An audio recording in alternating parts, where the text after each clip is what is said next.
Hello, my third grade zoologists. Today we're going to take our notes on reptiles. So what did we learn about the characteristics of reptiles that make them unique? So we have already filled in some of our vertebrate book. We filled in fish and amphibians. And so we're going to go down to that third flap, which is reptiles. Mine came off. No big deal. I'll just re-glue it on. And the first thing we're going to put on here is our characteristics. So what characteristics do reptiles have that make them unique? So the first thing we're going to talk about is their skin.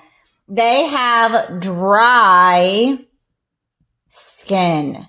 Unlike amphibians that are wet and moist and they breathe through, the skin of a reptile is dry. They are also covered in scales. Their outer body covering is scales. So they have dry skin that's covered in scales. We've also learned that reptiles are cold-blooded.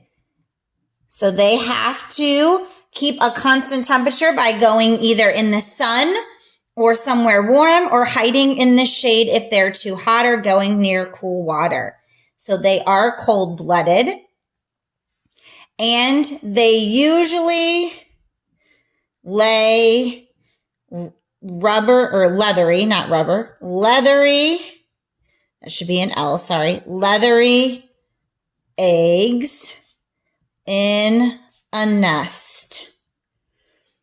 They usually do. There's just a few that have live babies, but almost all lay eggs, and their eggs are leathery. Let me fix that so it looks more like an L for you guys. Leathery. And I'm going to add a fifth one in here that I think is important. The babies look like parents. So the babies, when they're born, look like the adults. Unlike amphibians where they're born they look completely different and they go through metamorphosis, reptiles are born looking like their parents. Baby turtles look like mama turtles. Baby alligators look like mama alligators. Baby snakes look like mama snakes. Baby lizards look like mama lizards. So they have dry skin. They have scales. They're cold-blooded. They lay leathery eggs in a nest and they leave them. Remember, they bury them and leave them.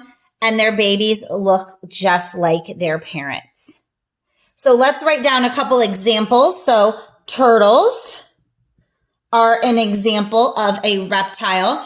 And I often see turtles out on the bank of my pond, especially on cold days. They'll climb up on the outer bank of the pond in the sun to warm up. Alligators.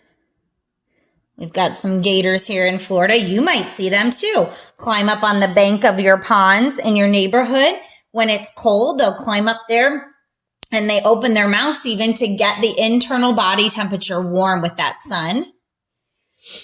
Snakes, not my favorite, but I know they're good for our environment. Snakes are another reptile. And lizards. Make sure we're careful, not newts and salamanders, because those are amphibians, but lizards like chameleons and regular lizards you see outside are all reptiles. All right, so now we've written in our notebook our characteristics and kinds. When you take your reptile quiz, make sure you refer back to this. You can use your notes when you are continually learning about reptiles.